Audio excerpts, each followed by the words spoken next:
Assalamualaikum warahmatullahi wabarakatuh. Alhamdulillah wassalatu wassalamu ala Rasulillah. Amma ba'du. Puji syukur kita panjatkan kehadirat Allah Subhanahu wa taala. Salawat beriring salam tak lupa pula kita hanturkan kehadiran junjungan Nabi kita Nabi Muhammad sallallahu alaihi wasallam. Alhamdulillah Allah masih panjangkan usia kita sampai hari ini masih diberikan izin oleh Allah untuk hadir di majlis.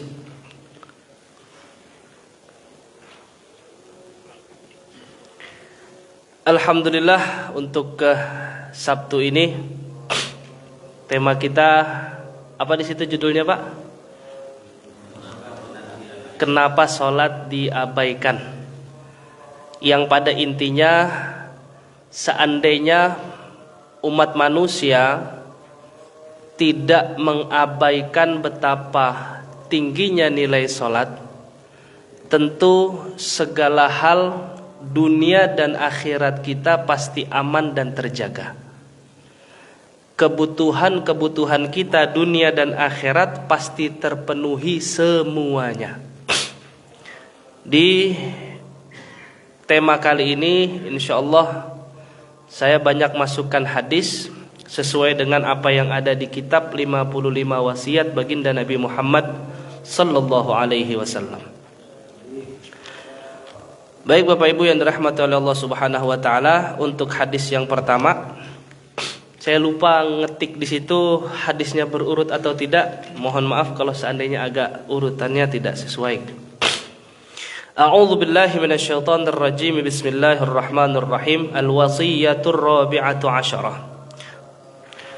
An Abdullah bin Umar radhiyallahu anhu 'anil Nabi sallallahu alaihi wasallam annahu dzakara as-salata yawman faqala man hafadha 'alaiha kanat lahu nuran wa burhanan wa najatan yaumal qiyamah wa man lam yuhafiz 'alaiha lam yakun lahu nurun wala burhanun wala najatun wa kana yaumal qiyamati ma'a qaruna wa fir'auna wa hamana wa ubay bin An Abdullah bin Umar, dari Sayyidina Abdullah ibnu Umar. Abdullah ibnu Umar ini anaknya Sayyidina Umar bin Khattab. Abdullah ibnu Umar ibnul Khattab radhiyallahu anhu anin Nabi sallallahu alaihi wasallam, yang mana beliau dapat informasi dari baginda Nabi Muhammad sallallahu alaihi wasallam,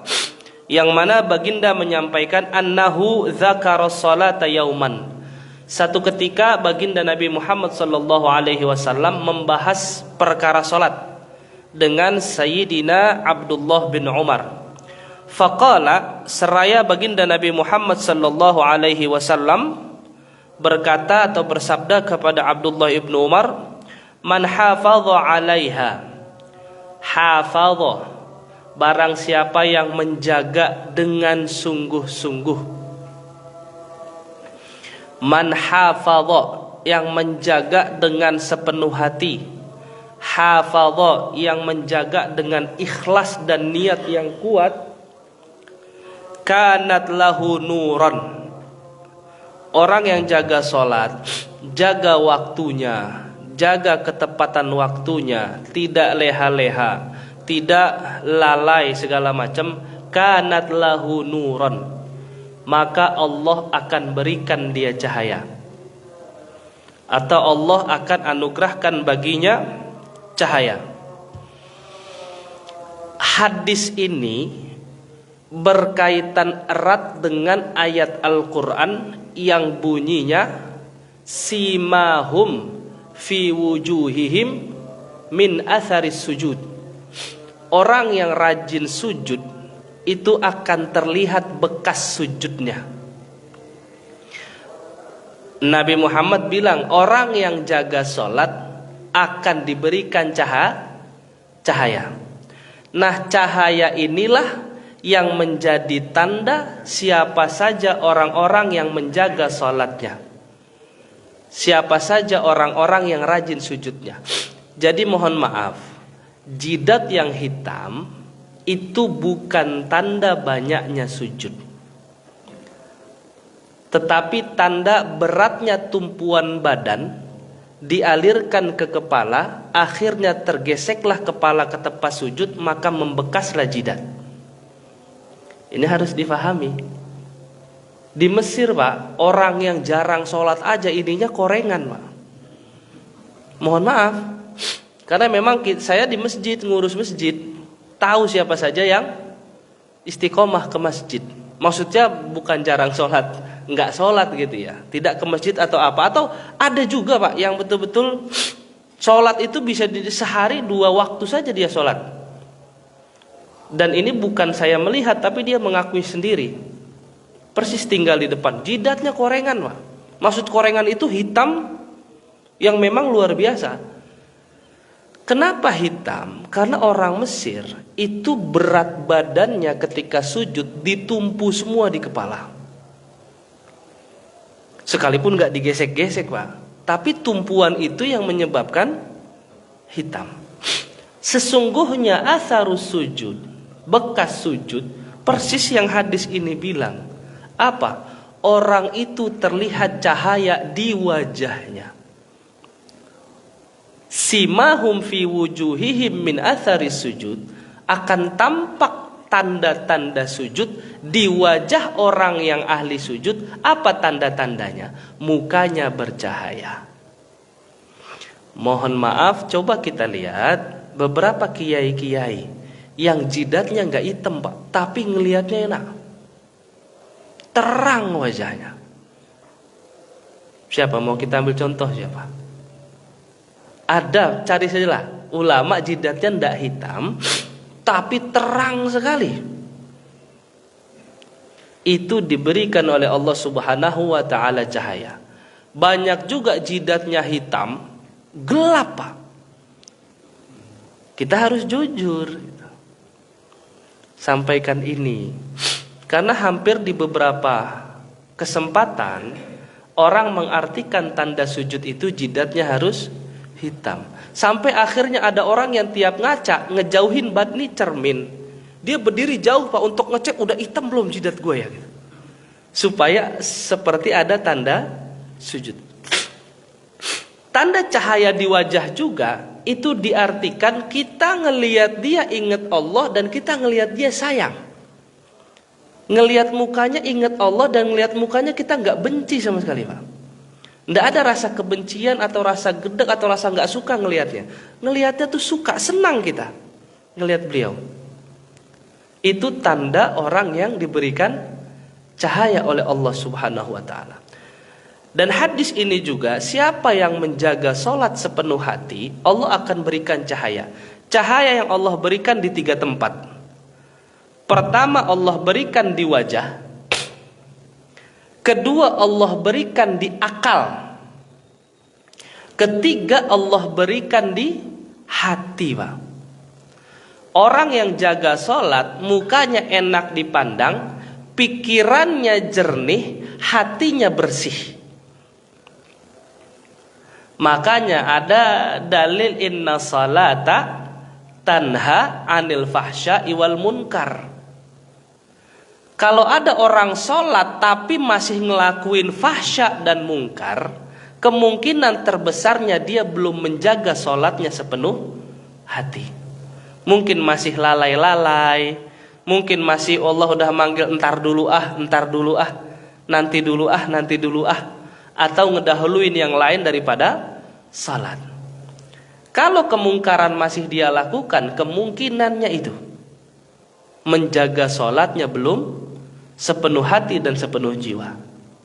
Jadi kalau sholat kita jaga, ada 3 cahaya kita dapat. Pertama cahaya wajah, kedua cahaya akal, ketiga cahaya hati. Orang yang jaga sholat susah buat dia benci orang lain.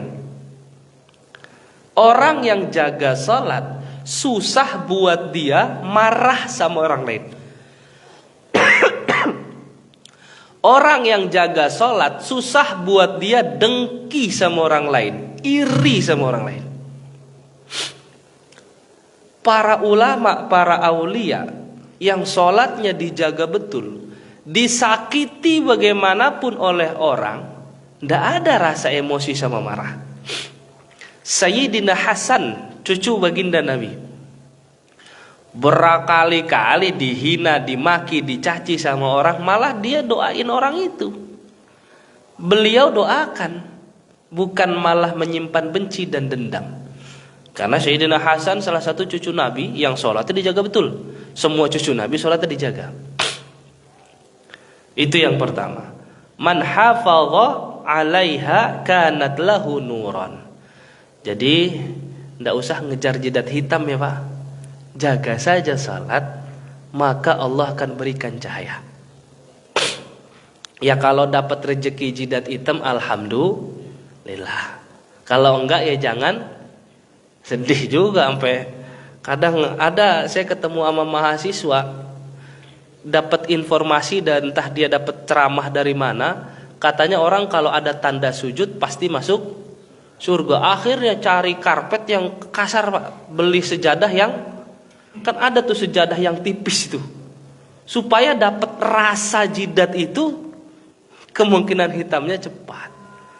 Tapi enggak seperti itu.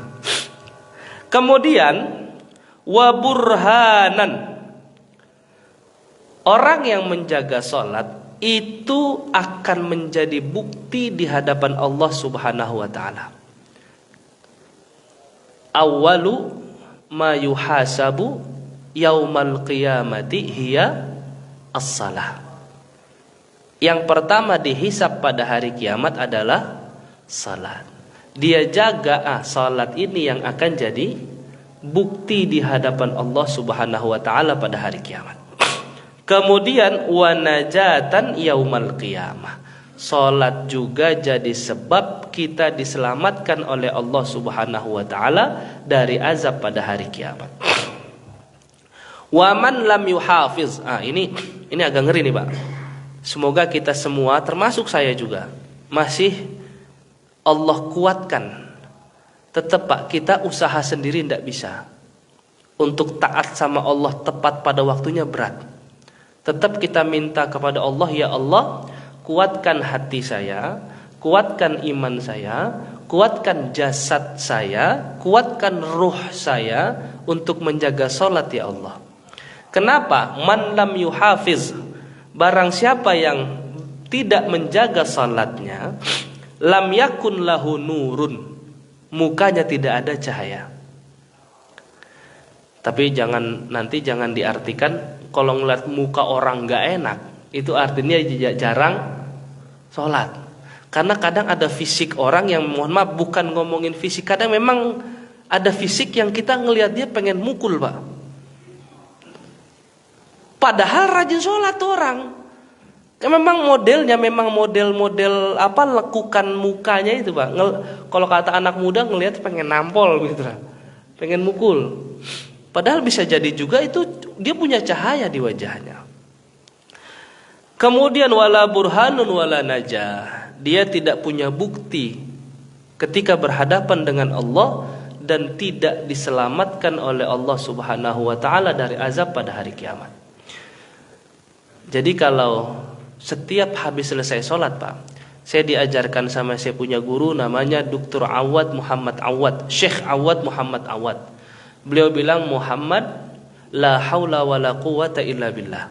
Tidak ada daya upaya melainkan atas bantuan Allah. Apa maksudnya Syekh? Kok antum bahas la haula? Setiap habis sholat ya Muhammad, kata beliau, mintalah kepada Allah supaya engkau punya kemampuan untuk jaga sholat. Minta Pak. Usaha sendiri susah. Minta setiap habis selesai sholat, doa, ya Allah, kuatkan saya untuk jaga sholat. Kemudian kalau yang kagak jaga sholat nih Pak, wa kana yaumal qiyamati ma'a Qarun. Pada hari kiamat dia disandingkan sama Qarun, orang kaya yang sombong, kemudian kikir.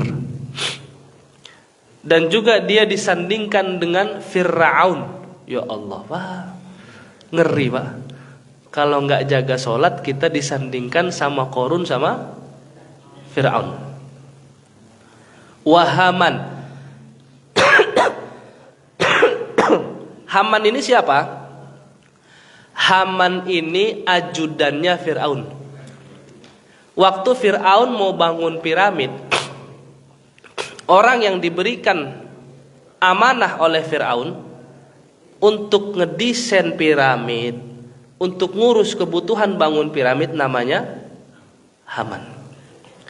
Wa Ubay bin Khalaf. Ubay bin Khalaf ini salah satu orang kafir yang dia sudah tahu dia akan mati atau meninggal di tangan Rasulullah sallallahu alaihi wasallam. Jadi Pak, ayo sama-sama kita latihan. Kita minta tolong kepada Allah untuk senantiasa mampu jaga salat. Gimana cara latihannya, Pak? Cara latihannya mulai maksa diri. Bisa enggak sebelum azan ada niat buat ke masjid? Latihan pertama menghadirkan niat.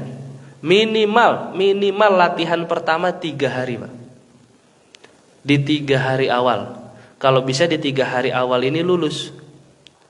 Setiap awal waktu sholat kita orang pertama yang berangkat dan menunaikan itu.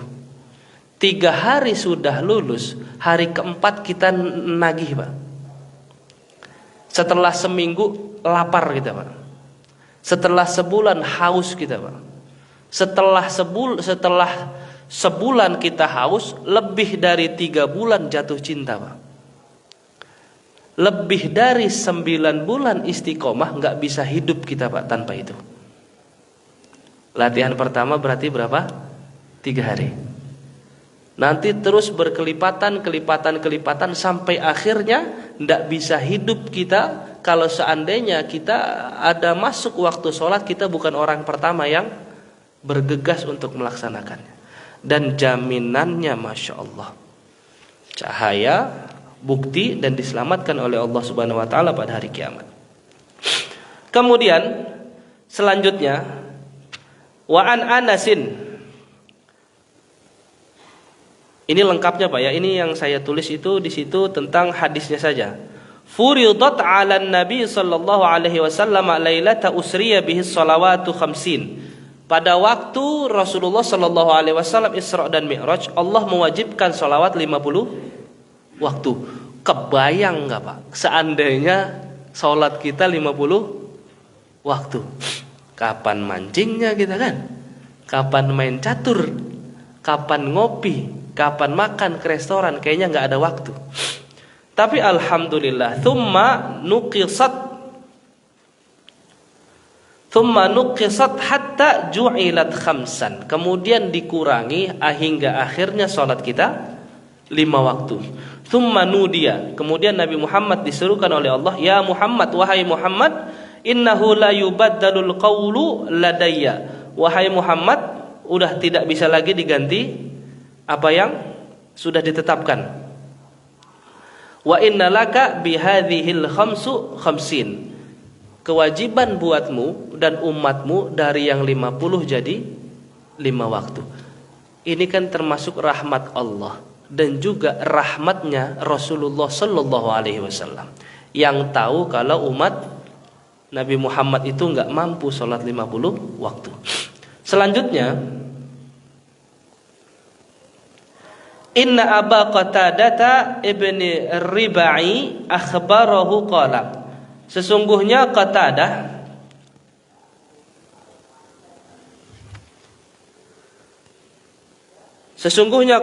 berkata, qala Rasulullah sallallahu alaihi wasallam, bersabda Rasulullah sallallahu alaihi wasallam, qala Allah taala, Allah Subhanahu wa taala berfirman. Ini hadis namanya hadis qudsi. Kemarin sudah pernah saya jelaskan, kan? Hadis nabawi bunyinya qala Rasulullah sallallahu alaihi wasallam.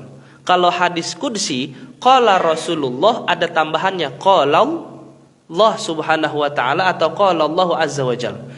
Apa beda hadis qudsi sama hadis nabawi? Hadis nabawi Nabi yang menyampaikan, hadis qudsi Allah yang menyampaikan tapi berbeda dengan Al-Quran. Apa bunyinya? Inni iftaratu ala ummati khamsa salawatin. Aku sesungguhnya mewajibkan atas umatku lima waktu salat. Wa ahidtu indi ahdan annahu man jaa yuhafidhu alaihinna liwaqtihinna adkhaltuhul jannah. Allah berjanji orang yang jaga salatnya pasti dimasukkan ke dalam surga. Wa man lam yuhafiz alaihinna fala ahda lahu indi. Maka orang yang tidak menjaganya tidak dapat janjiku ini. Artinya tidak dapat kenikmatan, otomatis masuk surga. Tidak ada Pak, orang yang jaga sholat masuk neraka. Karena Allah sudah berjanji yang jaga sholat akan dimasukkan ke dalam surga. Kemudian hadis keempat, an Abi Hurairah radhiyallahu anhu anna Rasulullah sallallahu alaihi wasallam qala. Dari Abu Hurairah radhiyallahu anhu, Rasulullah sallallahu alaihi wasallam bersabda, ara'aitum law anna nahran bi babi ahadikum yaktasilu minhu kulla yawmin khamsa marrat. Seandainya ada sungai di depan rumah kita, kemudian sungai itu kita pakai mandi 5 kali, hal yabqa min daranihi syai'un. Apakah 5 kali mandi kita itu daki masih ada, Pak? Kita depan rumah sungai, airnya jernih, kita pakai buat mandi. Kira-kira badan kita dakinya masih ada nggak, Pak? Habis, Pak. 5 kali mandi. Ini perumpamaan yang disampaikan oleh Rasulullah SAW tentang dosa umat-umatnya yang menjaga sholat 5 waktu, maka dosa-dosanya habis. Sebagaimana habisnya kotoran di badan yang dipakai untuk mandi di air yang bersih, air yang jernih 5 kali mandi. Orang Indonesia mandi berapa kali sehari, Pak? 2 apa 3? 2 kali. Orang Arab mandi kadang 3 hari sekali, Pak. Ya. Dan kadang ada yang seminggu sekali. Apalagi kalau musim dingin. Saya ngerasain, Pak, mandi itu seminggu sekali. Musim dingin. Kita di asrama kita nggak ada pemanas air. Dan mandinya kita itu pertama kalau nggak mandi wajib, kedua badan udah bau banget lah. Baunya udah nggak ketolongan baru mandi karena dingin sekali. Dingin di Mesir itu sampai 9 derajat, kadang sampai 6 derajat. Kalau subuh wudu itu kayak wudu di dalam air es, Pak. Dinginnya luar biasa. Karena di Arab mandinya jarang. Ini ada momen lucu waktu haji dan umroh. Karena di Arab mandinya jarang, orang Indonesia mandinya rajin, orang Arab protes sama jamaah haji Indonesia. Kalau kita gali tanah, yang keluar kan air. Arab enggak, Pak. Gali tanah yang keluar minyak. Mau nggak mau air bersihnya dia air suling. Beli pakai kontainer air, isi ke kolam yang ada di bawah hotel. Diisi sekian galon hitungannya.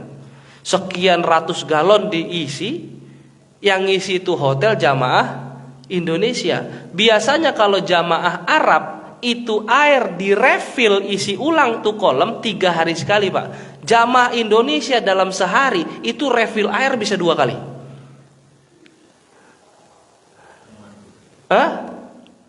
Mandinya rajin, nyucinya rajin. Apa aja kan dicuci kita mah. Sendal kotor dikit, cuci. Kotor dikit cuci, air habis. Tapi subhanallah, alhamdulillah kita Indonesia tidak kekurangan air. Alhamdulillah juga Arab tidak kekurangan minyak. Pernah saya ngalamin aqua botol lebih mahal dari bensin, Pak.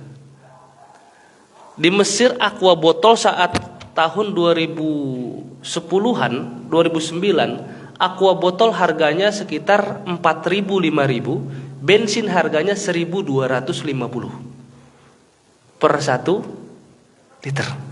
Kadang saya mikir minum bensin aja kali ya, murahan bensin daripada air. Kalau di Indonesia kebalik, yang paling banyak air, bensin kurang, maka mahalan bensin. Tapi insya Allah nggak lama lagi kita udah nggak pakai bensin, pakai listrik. Kemudian terakhir,